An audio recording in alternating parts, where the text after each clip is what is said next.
We are delighted to welcome you to yet another Change the Equation STEM Salon, Ending the Gender Gap in Computer Science. For those of you who are new to our STEM salons, I'm Linda Rosen. I'm the CEO of Change the Equation, and staff is scattered around the room. I hope you've had a chance to chat with some of them and begin to meet some folks. So let me dive right into today's session. I know some people may still be coming in, and we'll welcome them as they arrive. So it's Computer Science Week, in case you didn't know. Very big week, and lots of incredible activity has really been going on. I have to call attention to some of the decorations in this room that are appropriate. We rent space on this floor, so we are a tenant of the Information Technology Industry Council, and that's part of the reason that there's so much technology all over the place. And so it's a very special event to hold in a very, very special place. And Computer Science Week, as you know, is trying to raise awareness about the nation's critical shortage of computing talent and what it is that we can do about it. One major part of the challenge is that we're leaving a large swath of our population untapped. We're trying to, with the makeup of our panel today, dispute that fact. But new data that Change the Equation is releasing this week shows that while men have surged back into computing, women simply have not. And I'll show you some data in a few moments.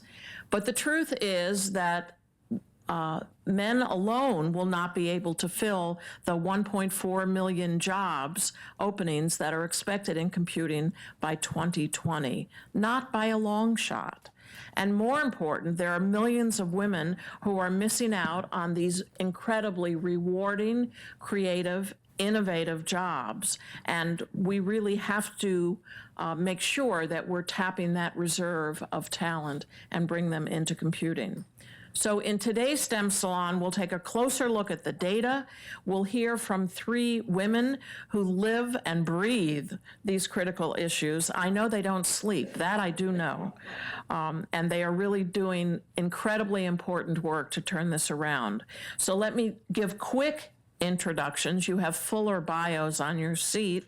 Immediately to my left is Kimberly Bryant. She is a biotech and engineering professional who founded Black Girls Code, which introduces girls between the ages of 7 and 17 to robotics, video game design, app development, and computer programming. She received the White House Champions of Change for Tech Inclusion Award in July of this year, when it was hot, for her extraordinary work to expand technology opportunities to minorities, women, and girls. Next to Kimberly is Alison Derbenwick Miller, the Vice President of Oracle Academy. She leads the international team that supports adoption of the Oracle Academy Computer Science curriculum worldwide, enabling educators to deliver computer science education through technology, curriculum, professional development, and financial support. Before she had this important job, she led strategic partnerships and business development for the Oracle Education Foundation and was vice president of business operations, worldwide alliances, and channels at Oracle. And we have 2 Allisons. On the far end is Allyson Knox, but she goes by Allie. No. Okay, that's Allie. Just with the Y.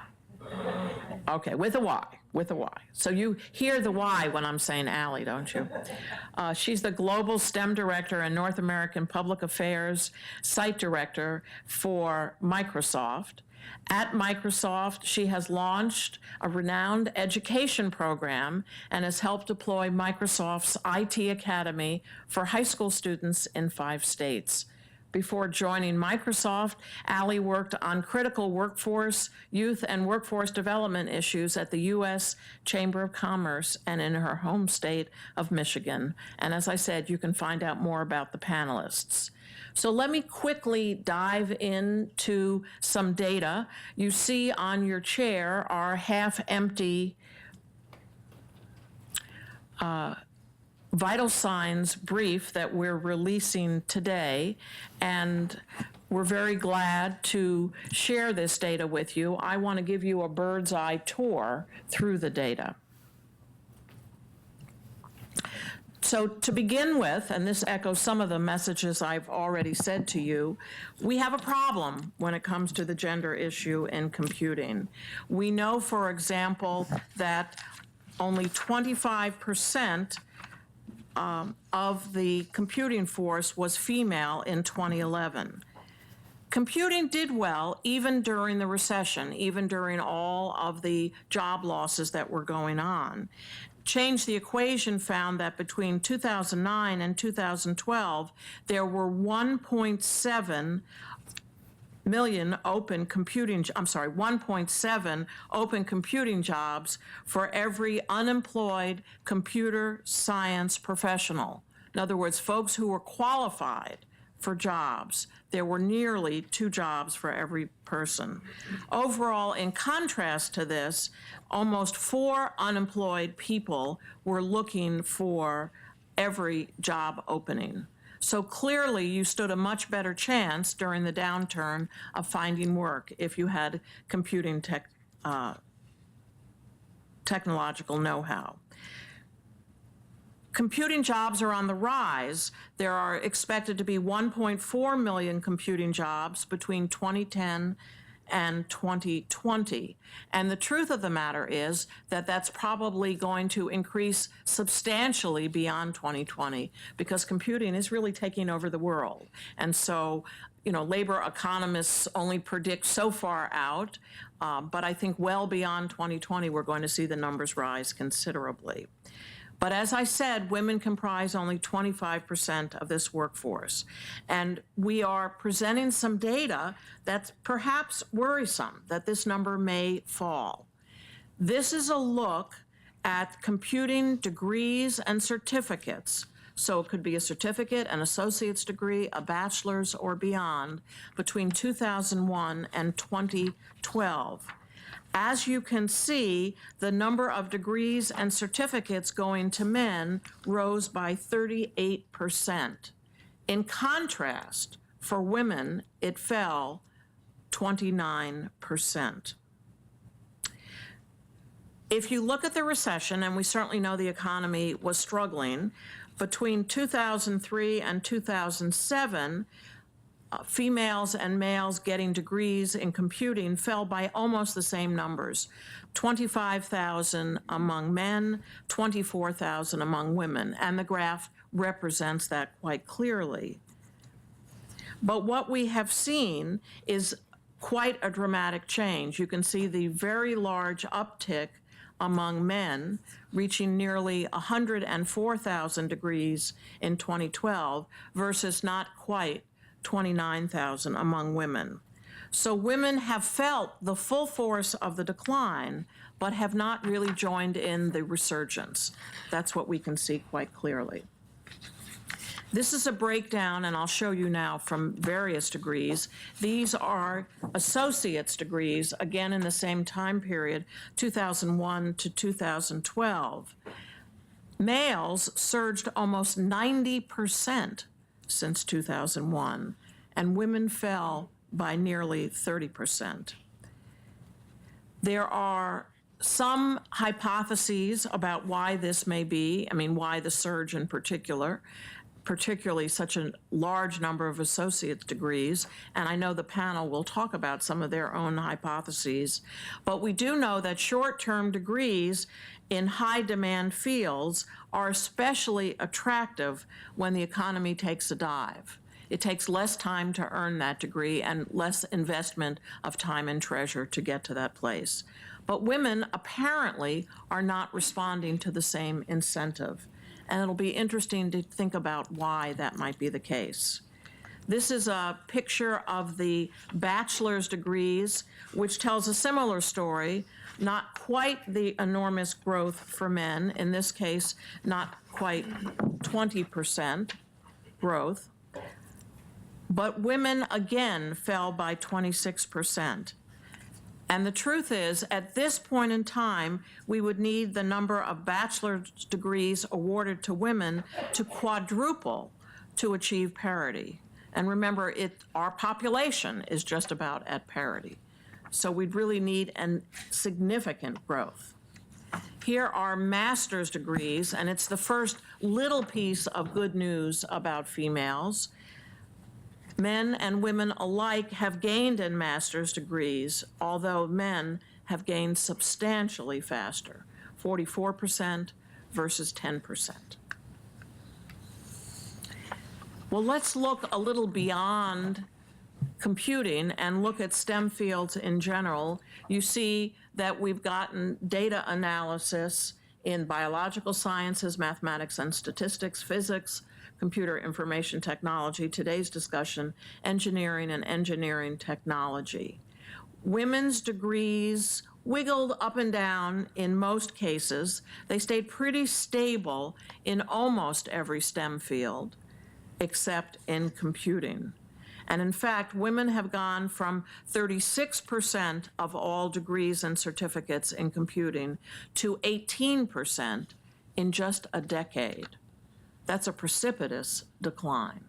So it's that fourth line from the top, the orange line.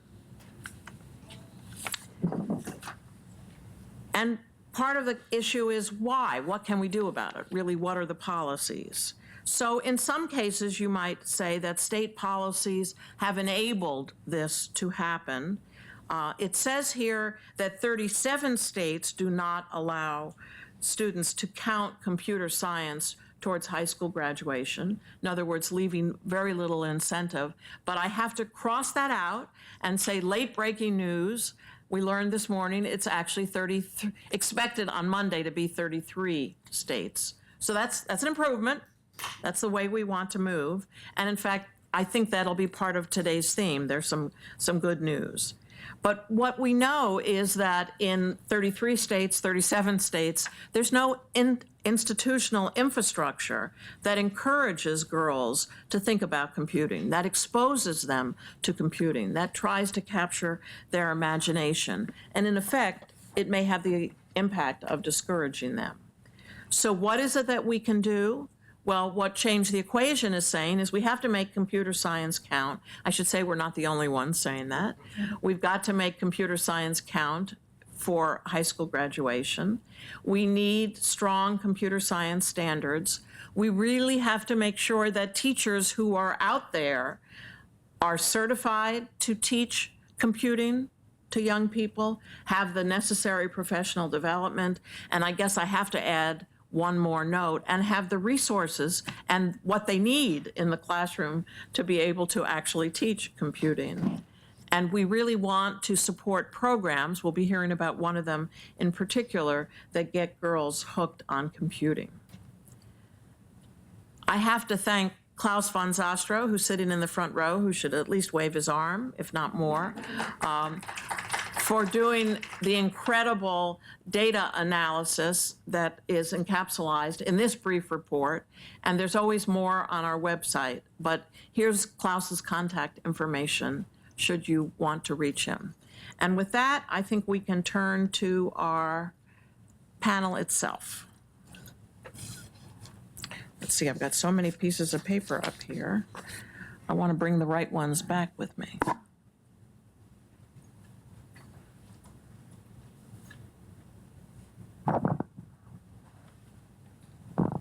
When you speak, could everyone just hit the button? We are having a live webcast, and we want to be sure we pick up every pearl, every bit of wisdom that we possibly can.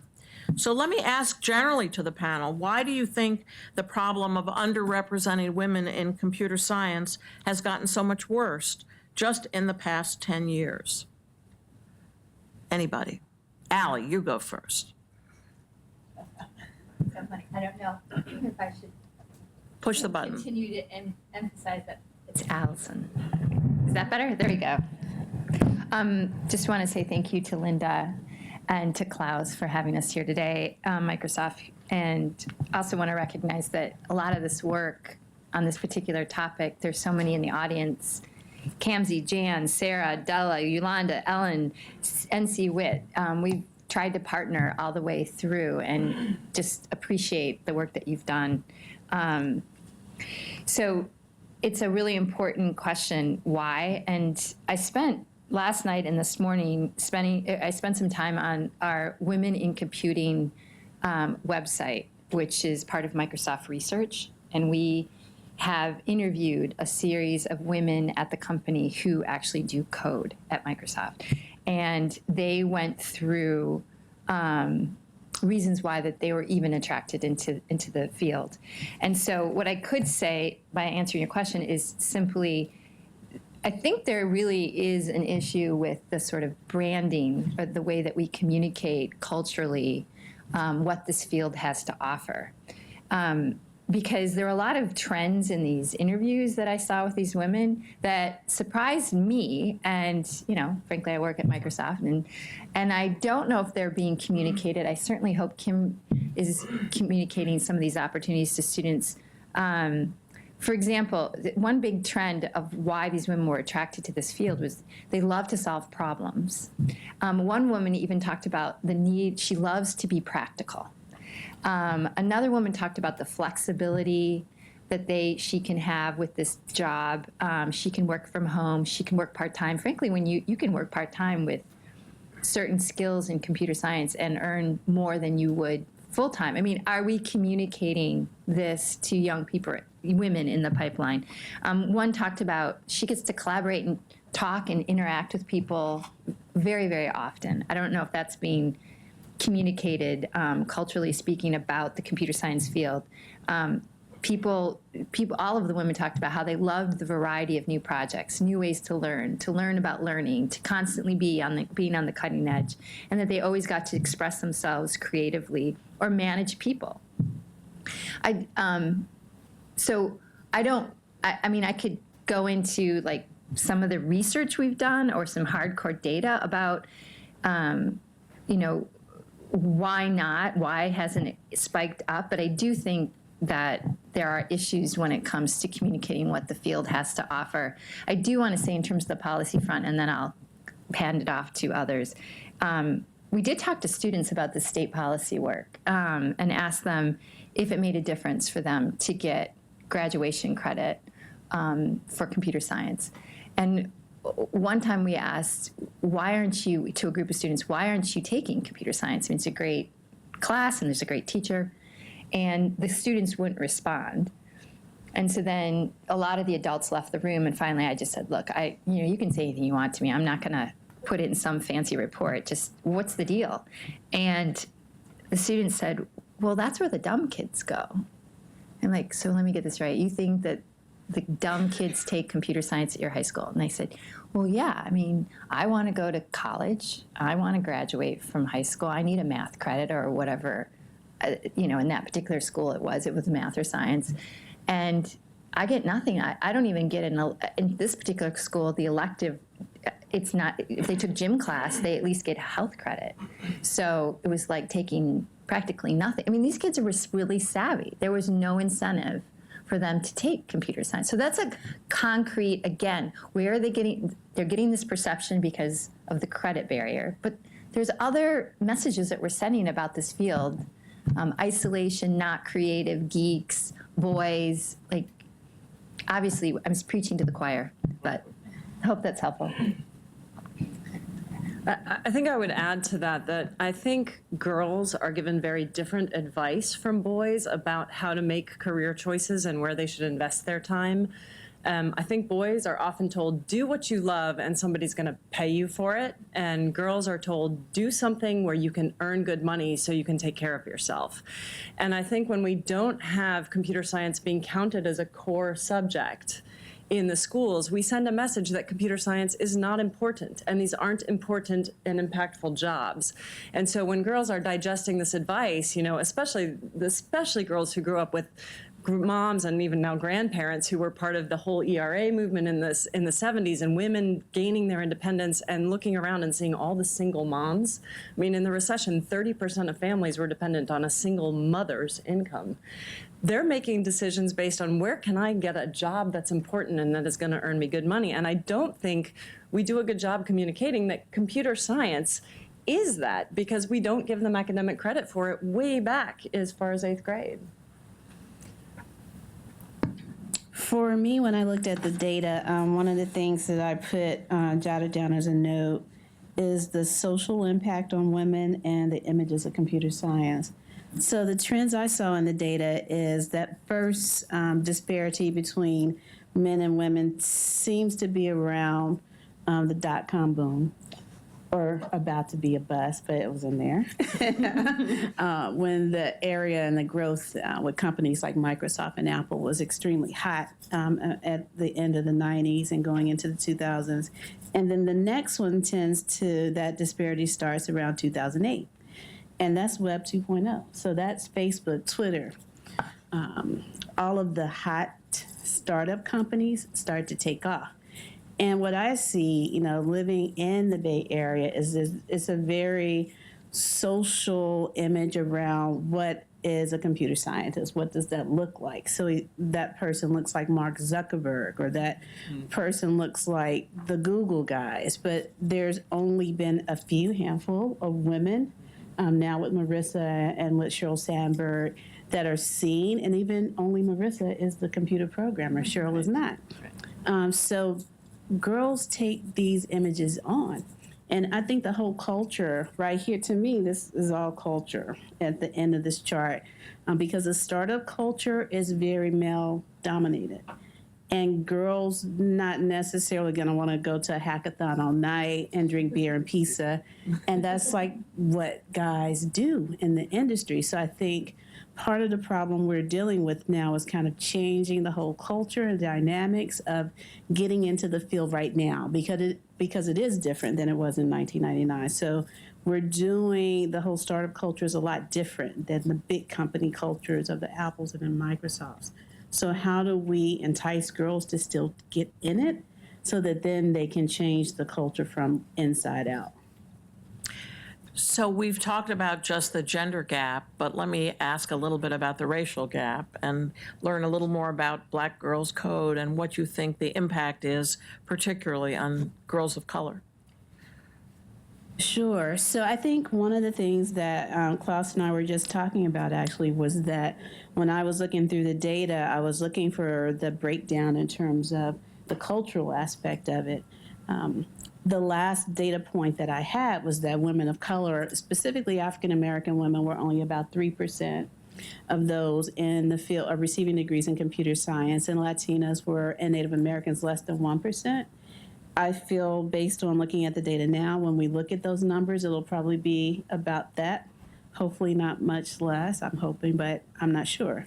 But I think all of these same issues that we talk about with girls are multiplied when we add in the race and to the gender piece.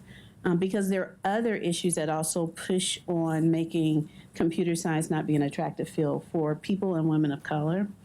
And that's the things that access to technology, both in terms of resources in schools and most of these underrepresented neighborhoods, as well as not really having any relatable role models. So there's just really no one that these women of color can really relate to and feels of leadership at this point in time. So I think when you add that upon the whole gender issue, it exacerbates it and really creates it even more of a barrier to encourage women of color and people of color to kind of get into the field. So one of the things we always try to do at Change the Equation is not only shine the spotlight on where the trouble is, but also shine the spotlight on what we can do about it. So tell us a little bit about Black Girls Code. So I figure you can do this extemporaneously. Black Girls Code is a nonprofit organization based in the San Francisco Bay Area. We were founded in 2011. And our focus is really introducing girls of color ages 7 to 17 to computer technology with a specific focus on computer science, and really trying to close that gap of the lack of women of color being in computer science. And we do that, as you mentioned before, by offering classes mainly in an after-school setting in computer science, robotics, web design. We try to touch on all the aspects of technology and really work with a team of volunteers across the U.S. to kind of get this information and train the girls in really how to be a computer scientist and how to also go beyond that and become the tech leaders of tomorrow and the innovators and the entrepreneurs. And what kind of success stories are you seeing? Well, we've had great success. In just a few short years, we've been able to reach around 2,500 girls to date. And we continue to grow across the U.S. We have about 7 chapters. Most of our girls that started with BGC are still just getting into high school. So we had our first batch of high school freshmen this year. And so we're tracking them and seeing them really step out and really create some skills that will hopefully lead them into taking computer science as an AP course and then going into college with a computer science degree. So we still have a couple of years to go to continue to nurture these girls and get them down that pipeline. That's wonderful. That's wonderful. Quick question? Yes.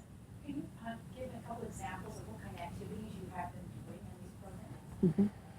All of our after-school programs are mainly, so our flagship program is a one-day class, which happens on a Saturday, generally between 10 and 4 p.m., and they're all project-based classes. So the students will either come in and for example, this weekend we have courses in San Francisco and New York, and their New York office is doing build a mobile app in a day. In San Francisco, we're doing build a game in a day.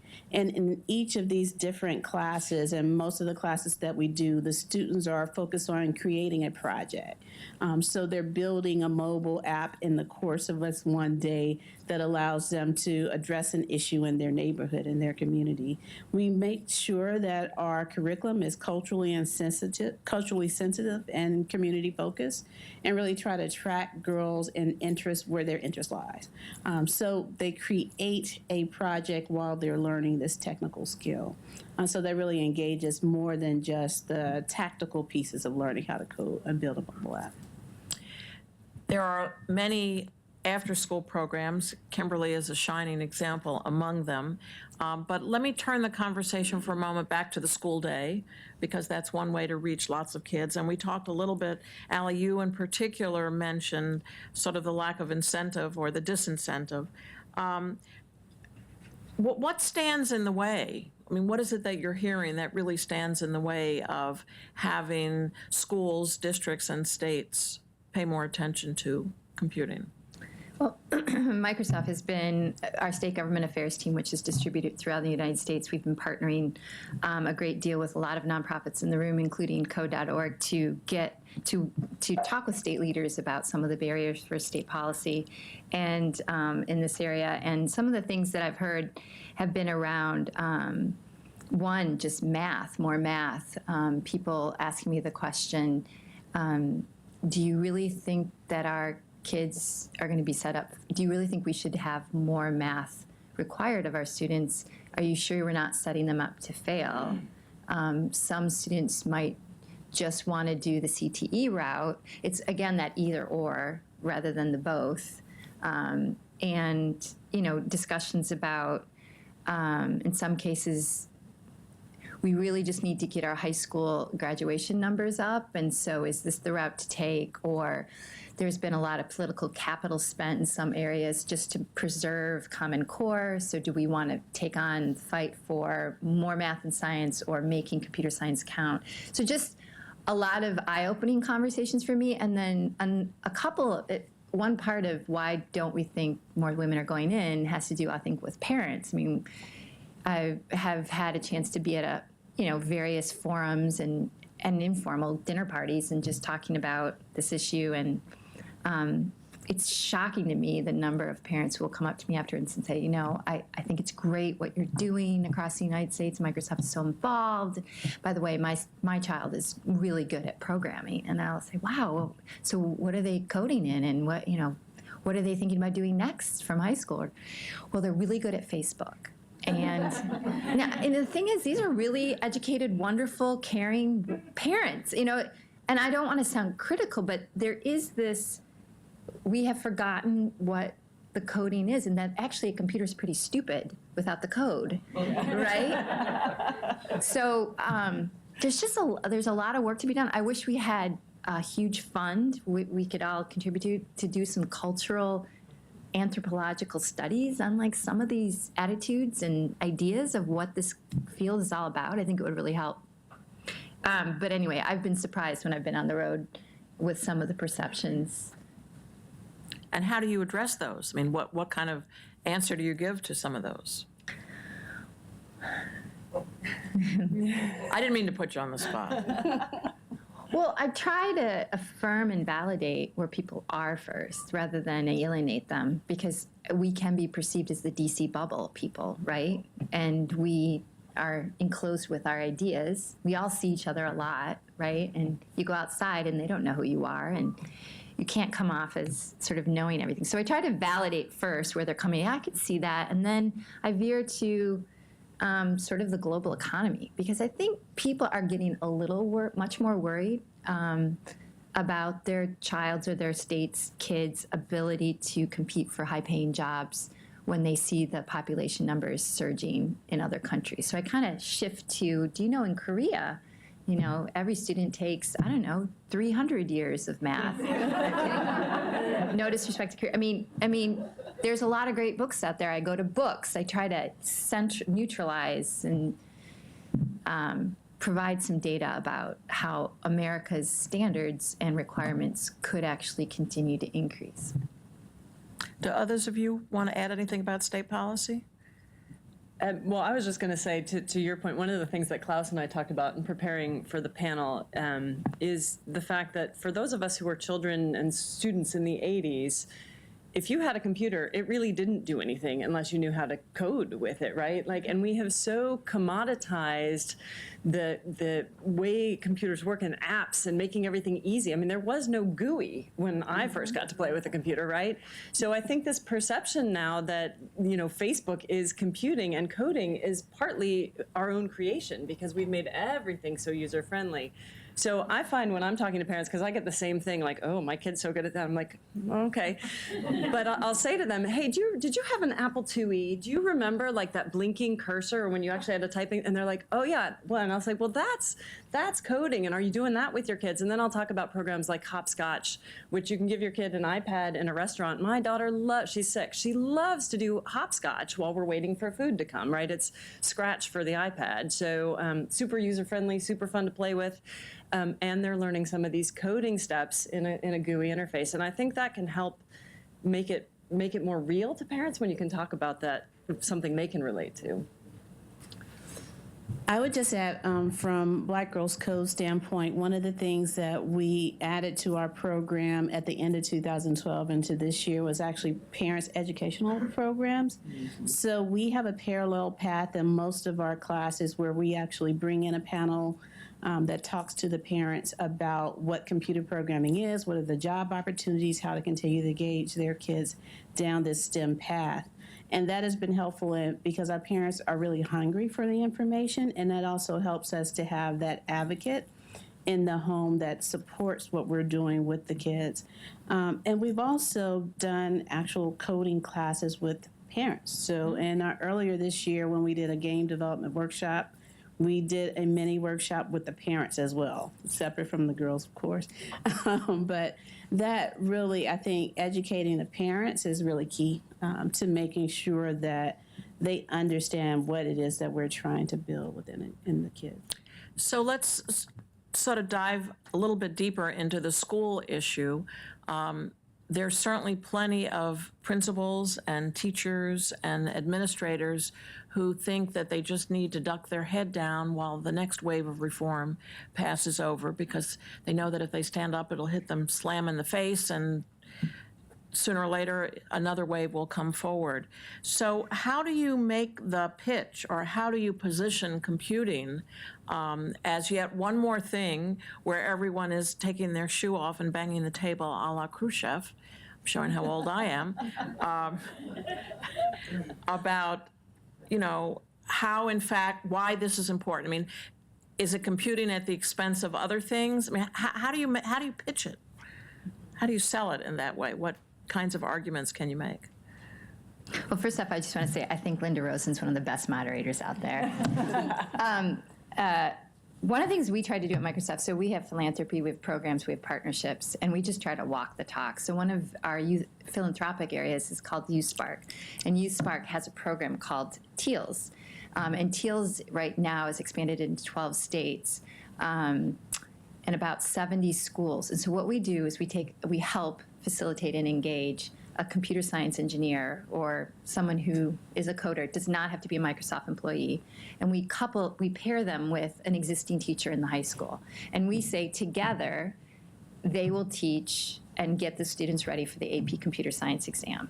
And what happens is because we're in the school and we're invested and there's that volunteer who's there 2 mornings a week, people start getting excited in the school. And then eventually there's a news article. And then eventually the superintendent visits. And sometimes we have elected officials visit. And then when the students actually pass the exam, people get really excited and they want to expand the program. And what we're trying to do is a multi-pronged effort, because there's never going to be a silver bullet, sort of walk the talk, invest in programs, invest in nonprofits like Kim's, and then make sure we're doing the policy work at the same time. And Microsoft's a huge company, so we can do these kinds of things, but we're all in, and we made a full front effort. The other thing we're doing with minority high school students is we, across the country, have what we call DigiGirls Days. And we bring in students, and these are for minority young women, middle school, high school. And we bring them in our offices. They get to know a minority Microsoft employee, does not have to be a programmer, could be anyone.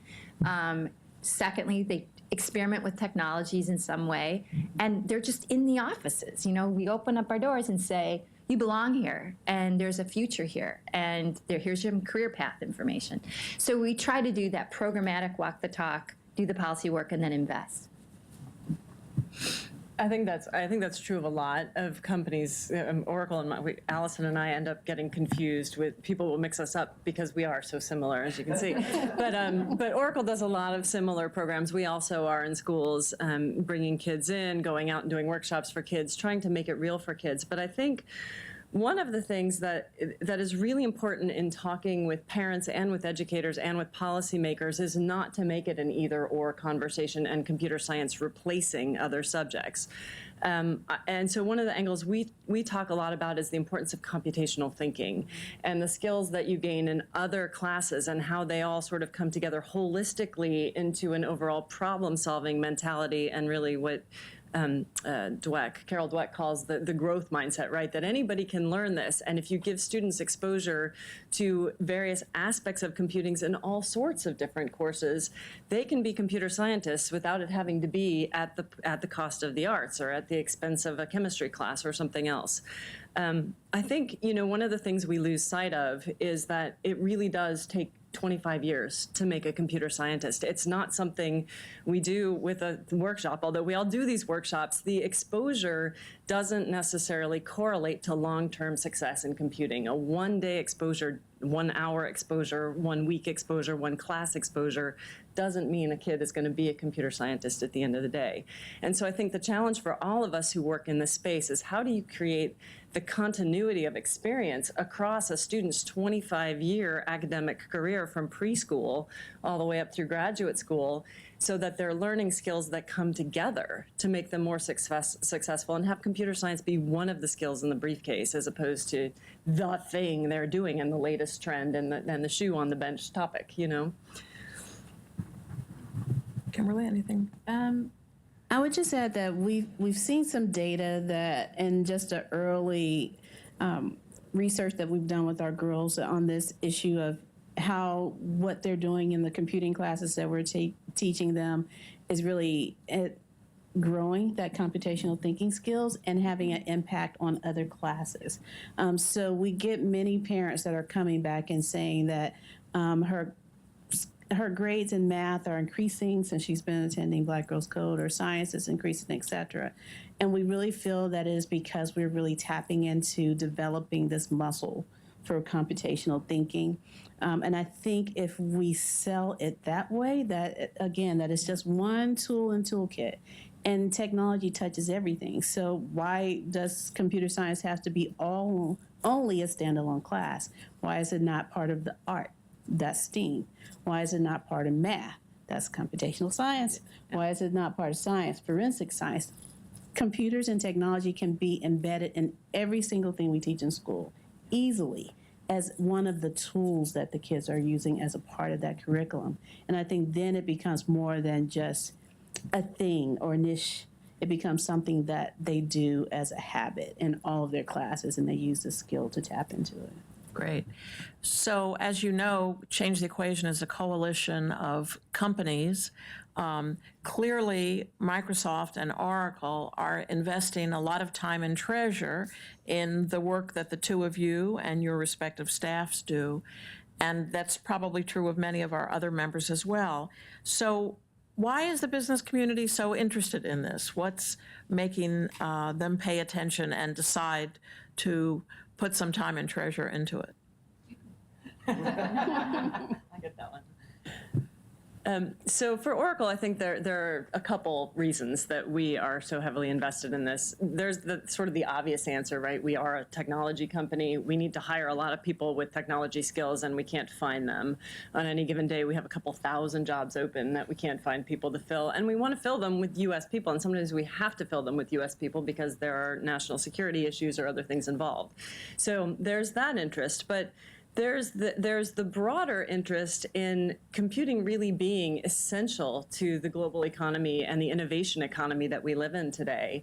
And everybody is better off if we, as the United States, are leading in this space, and we want our kids to be successful. We're not just a technology company. We're parents, we're community members, we're involved in various activities. Some people are in politics locally, and we really do want to see our children be successful going forward. We hear it from our customers, from our partners, from people we work with, from our employees. Our employees are hugely concerned about this. I cannot tell you the number of emails I got this week saying, what are we doing for CS Ed Week? This is really, really important.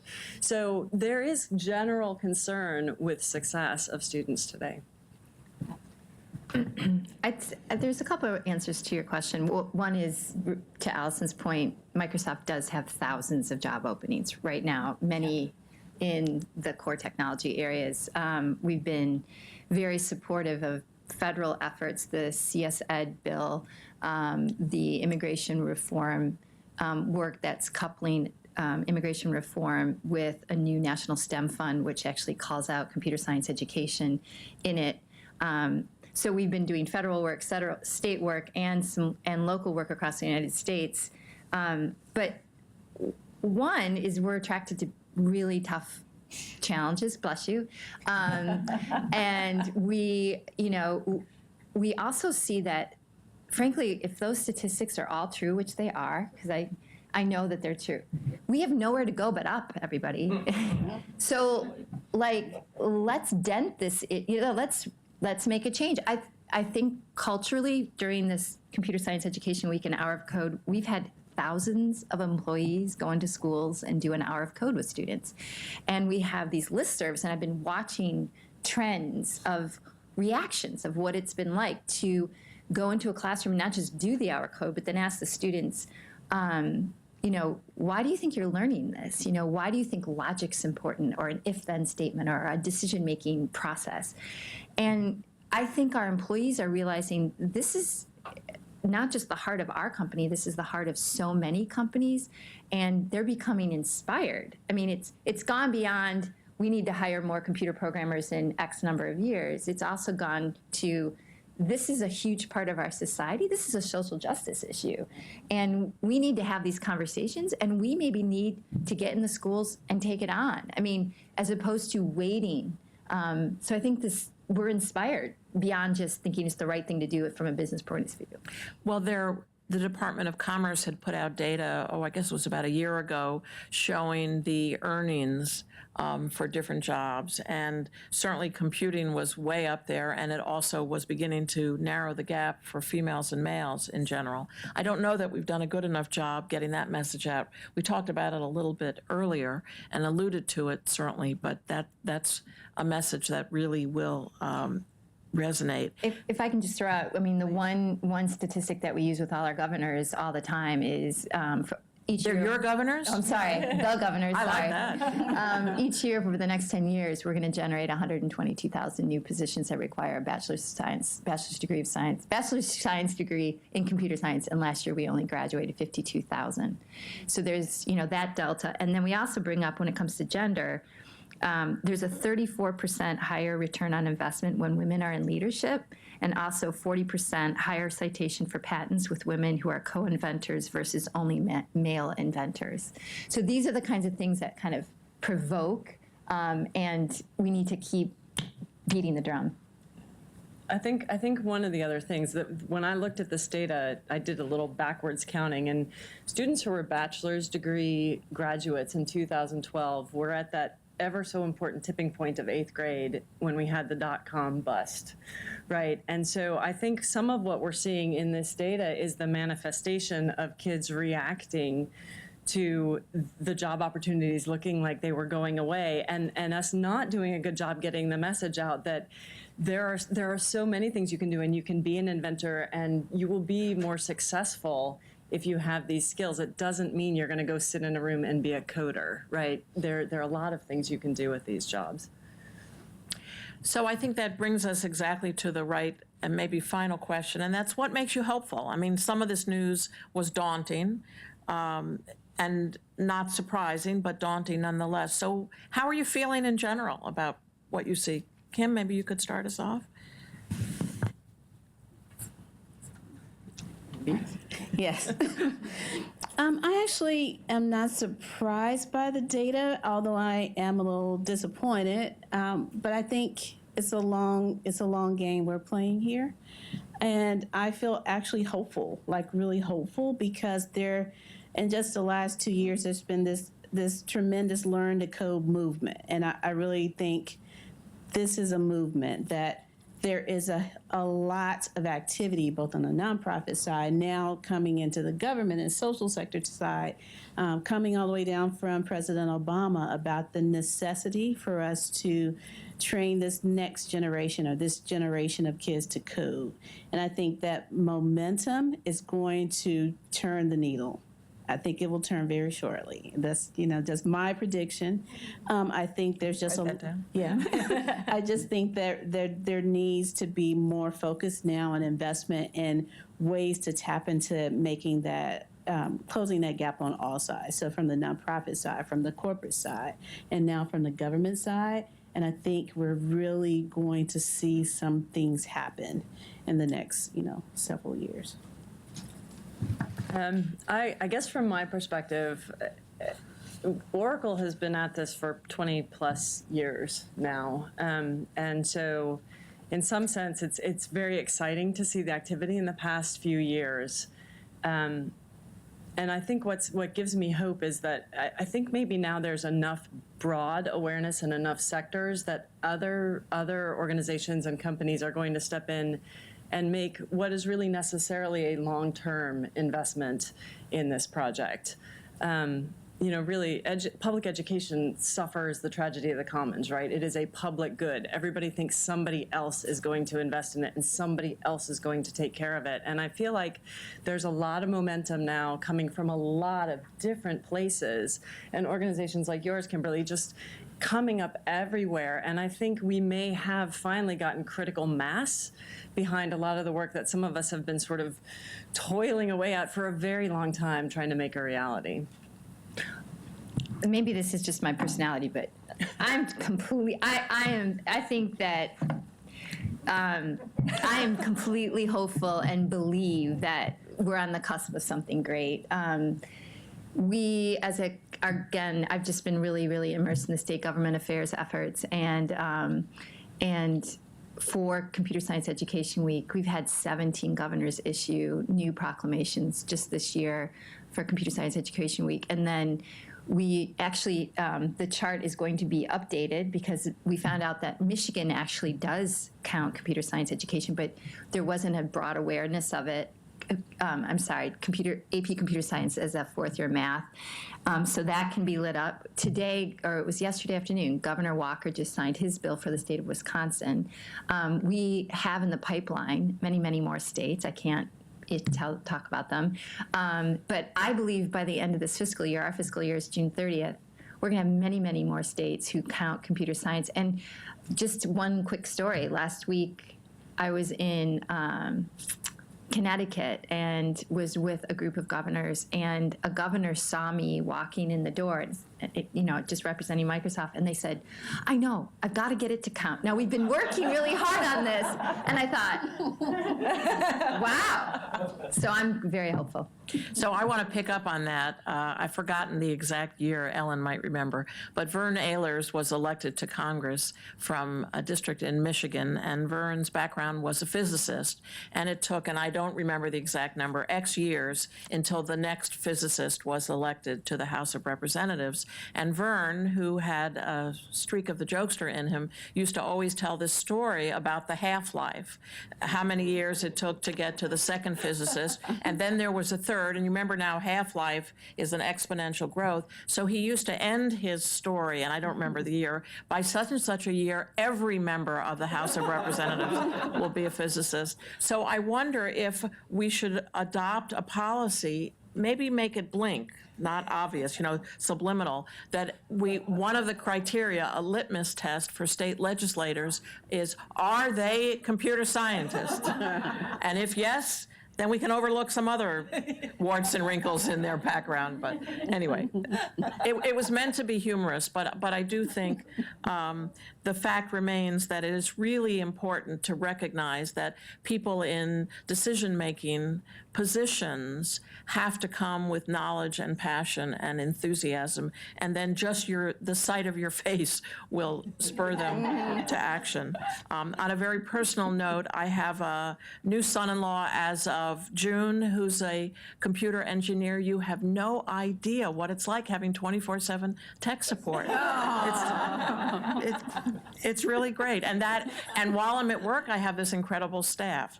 On that note, let me turn to you to see what questions you might have. In the back. How do you think Healthcaregov would have been different if Barack Obama had? Wait a minute, let's. I mean, along those lines, I agree with you. I think in the future, all of our leaders will have some knowledge or need to have some knowledge of coding and programming. I'm just wondering how you thought healthcare.gov would have been different if President Obama had background in computer science or coding.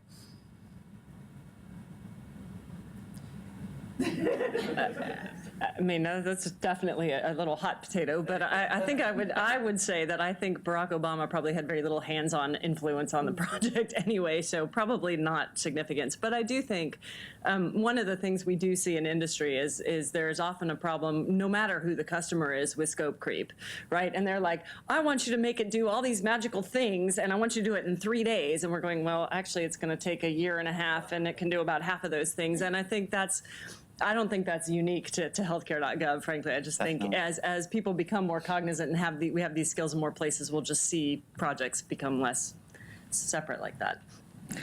It is a hot potato. I'm not going to answer directly, but what I'm going to say is when I woke up at whatever it was, 6 in the morning on Monday morning, and went to his video encouraging everybody across the country to code, I can't answer your specific question, but I was so psyched. I mean, he is all in on this. And is it informed by recent experience? I have no idea.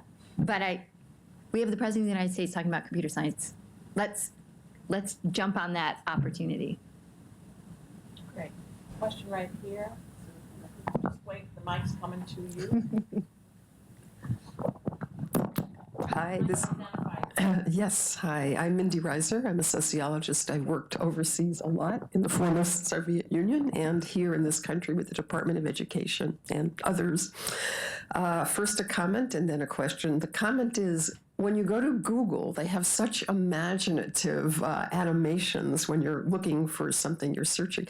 That must intrigue people. I think that mixture of art and creativity and pragmatism is something to keep in mind. Okay, in terms of Infosys in terms of the work in India on computer programming. I wonder how they're reaching out to people beyond a certain elite.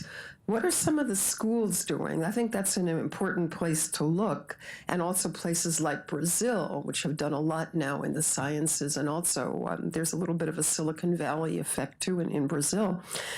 So I'm wondering if anybody can speak to that, because clearly they recognize that they need to build more on what they've already done. And I'm wondering in this country how Asian American young women are focusing in terms of computer science and coding. I wonder if anybody has any data on that, and whether these young women can be influences on other folks too.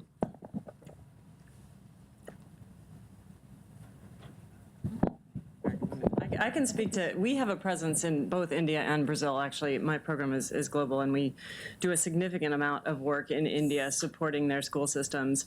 And there is phenomenal interest in one province or state. I guess there's states in India. One state, they have a university system or a college system that graduates 250,000 students a year, and we're actually involved in a train the trainer program with that system to train every sort of equivalent, 8th grade equivalent student in Alice to get them excited about computer programming and get them started on a path. Now, there's some significant restructuring that needs to go on with the Indian school system. Much like us, you sort of get to high school and it suddenly doesn't count for anything, so they kind of get kids excited, and then there's a big gap in the educational continuum, and then they get it again in technical college. So they're struggling actually with a lot of the same issues that we are, but there is definitely a movement to reach out to much younger children.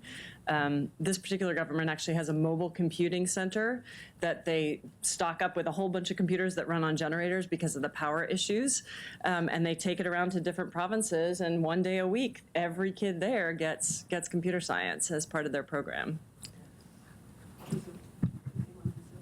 Brazil, we've done some work there. Alice is giant there. I think Carnegie Mellon does a tremendous amount of work with kids in Brazil.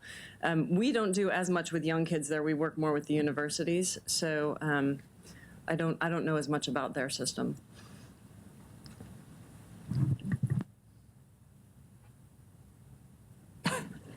I guess I'd just recommend a great book. It's called The Smartest Kids in the World and How They Got That Way by Amanda Ripley. She follows 3 high school students from the United States who go to 3 different countries, one in Korea, one in Poland, one in Finland, the smartest countries, and sort of learns about each culture and why the students are studying exponentially more in many ways than our students, and also the intellectual rigor is a little bit much higher in the classroom. And the one finding related to what you asked about that I thought was pretty interesting is parent involvement is defined as something very different in those countries. Parent involvement here is, are you on your PTA? Are you raising money for the football team? Parent involvement there is really simple, like, did you talk to your child about the book they're reading, or if they're doing coding, are you doing it with them in the evenings? Parent involvement's more focused on the academics. So when you're surrounded in those countries by that sort of emphasis, I think many different things occur that result in more academic achievement. I'll just add one quick thing to that is when you look at the data, I think once we look deeper into this data from a demographic standpoint, we'll see that the numbers, even for Asian American women, are low compared to men, significantly lower. So I think this whole push and this impact is not just on one particular demographic of women, it's broadly over demographic of women. So this year I traveled quite a bit, and even when I was in Malaysia, it was a huge issue about getting more girls to code. So I see it, I went to Ireland, I saw the same thing. Everywhere I have been, there's an issue with women not being in the coding fields. So the differences are in the percentages, of course, but it's a magnitude of difference between any demographic group of women and men, like huge. Question over here.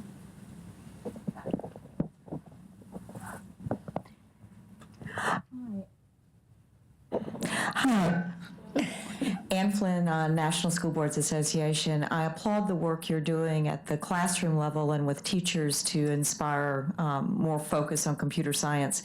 But ultimately, with 15,000 school districts and 95,000 locally elected school board members, I'd be curious what targeted work you're doing to try to help at that district level school leaders, where if you can get their buy-in, you can move a needle further and faster than teacher by teacher.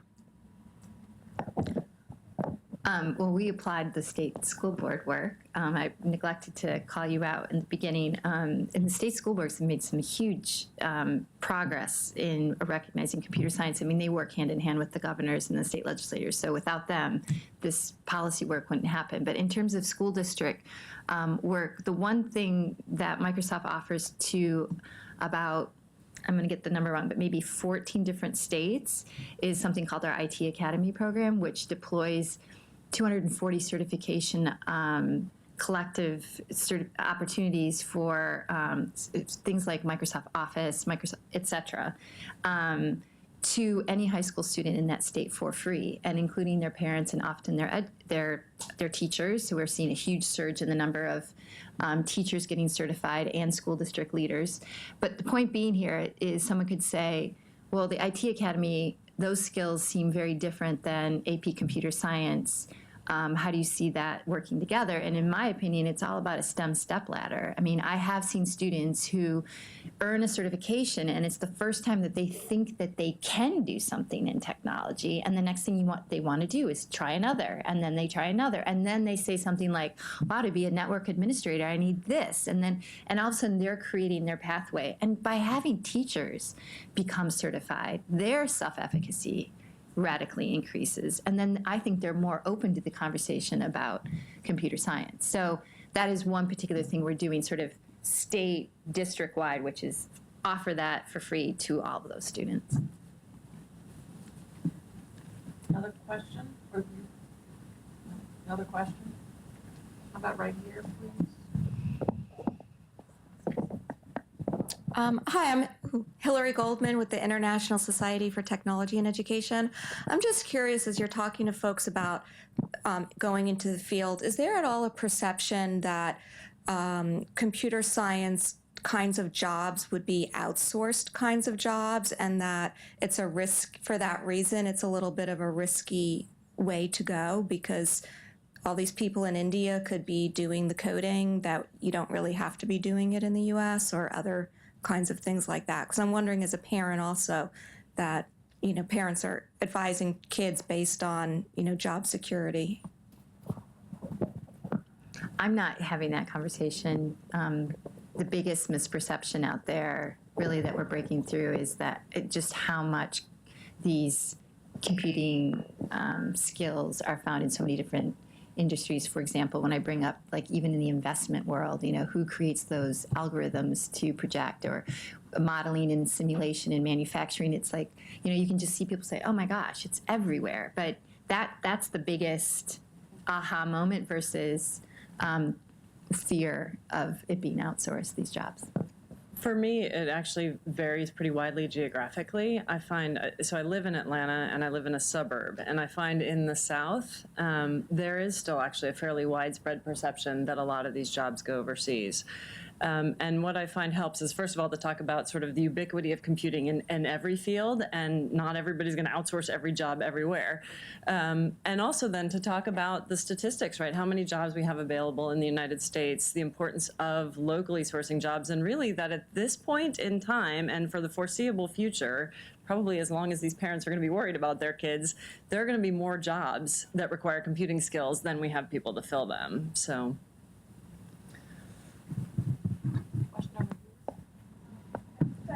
One second, Mike's coming.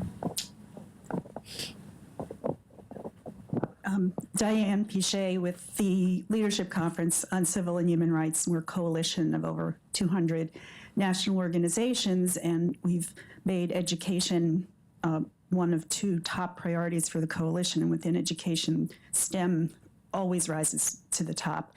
And one of the problems that we're having, and I'm glad you mentioned the international assessments. We had this release of PISA results recently, and just about everybody and their cousin read into the results, exactly what they wanted to read into the results. We have too much testing. We don't have enough testing. We have, our curriculum is, not rigorous enough, or, it's the standards are too high, and we're, saying all schools are failing. And one of the problems that we're having, and I was wondering if you could comment on that, is this pushback against rigor and a pushback against standards.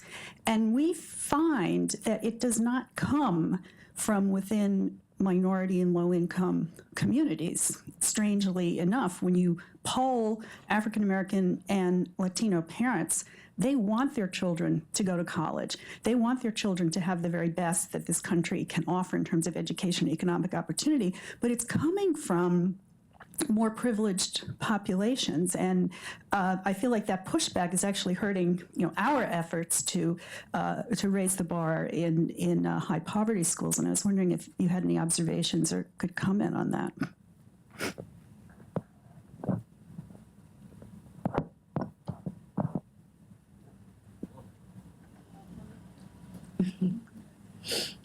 So I think the resistance to rigor is very real, frankly. I think we encounter it. I feel it probably more as a parent than I feel it in my job, probably because of the people that I tend to interact with at work. And I don't think there is an easy answer. I think this is a really nuanced issue, and there are so many influencing factors that come together, right? There's the states wanting to appear that their school systems are competitive, right? So that they attract businesses and they want parents there. And I'm seeing this in my own district, where there's a huge pushback against Common Core because they think their kids are going to do less well and perform less well. And I really think that this is a conversation that is much bigger than just computer science, right? I think there needs to be a recalibration of expectations of children and an openness to teaching kids that failure is a really important step on the path to success. It's not a mark of not being good enough. And I don't think we do a good job having that conversation really at any level at this point in our national dialogue. Well, I guess just what I try to do when the pushback for increased intellectual rigor happens, let's say it is on new tests that come out, whatever the case may be, I try to get really specific and pull out a question from one of the tests. And I'll ask policymakers or whomever I'm speaking with and say, do you think that all 6-year-olds should have to be able to count to 100? Of course. Well, that's one of the questions on the exam. So, being able to be a little bit more specific, I think, helps get everybody on the same page. Pam's in the back.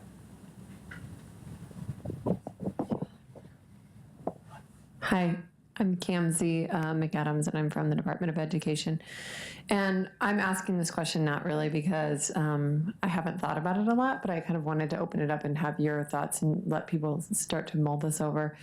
A lot of what you're talking about in sort of securing the landscape for states for credit has to do with offering computer science as a fourth year of math. And I wonder, in the math community, like our friends over at NCTM and the people working on college and career ready standards, what's your relationship with them? And I'm a convert. I was a math teacher for a decade, and it took working with Jan and a whole lot of you in the room to convince me that calculus or statistics could easily be replaced by computer science and maybe be even a better fit. But it took me a long time to become that convert, and I just wonder, I'm one teacher, but these bigger organizations that are working on math, what's the relationship and what's the conversation that's going on?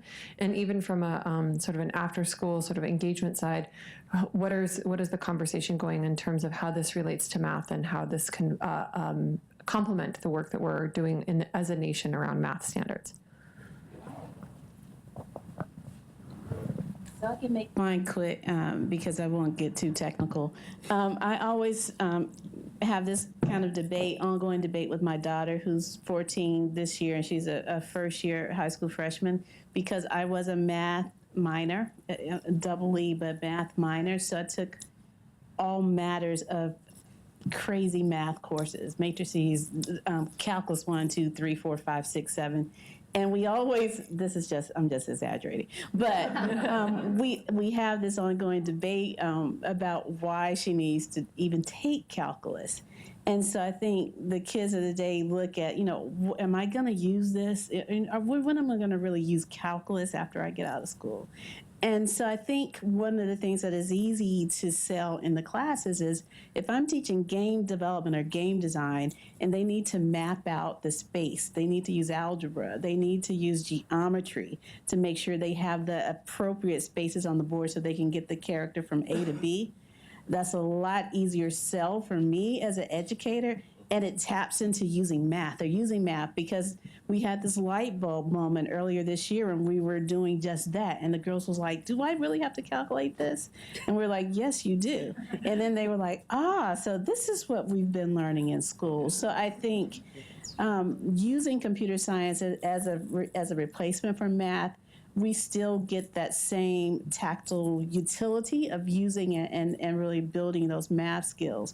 And I think if we lose, hey, I'm a bit biased. I was a math minor, but if we lose calculus, is it going to really make that much difference, or is it going to be a negative impact on our kids in terms of what they're able to do once they graduate? I don't think so. And I think that we will be fine by using computer science and still tapping into the different math subjects with it. I mean, I haven't experienced at the national level great pushback from the math teachers. In fact, if anything, it's been, let's elevate all of us in STEM because we have to do this because the numbers aren't looking good for all of our academic areas, including computer science. And then in one state, there was pushback. And so what the state decided to do is sort of map the core cognitive skills in their fourth year math requirements to some of the core cognitive abilities that you achieve in AP Computer Science. And they took 3 months and did the analysis and made their decision that, wow, it's very aligned. So I think, and then also I think Common Core is asking everybody to get not just the right answer with math, but also like, why did you get the right answer? And sometimes computer science can be that application to help explain the why, sort of what Kim was talking about. So I think we're headed there too. Well, long before calculus, long before computer science came along as the potential fourth year, applied mathematics has been trying to knock calculus off that pedestal. As someone with scars from the math wars can testify.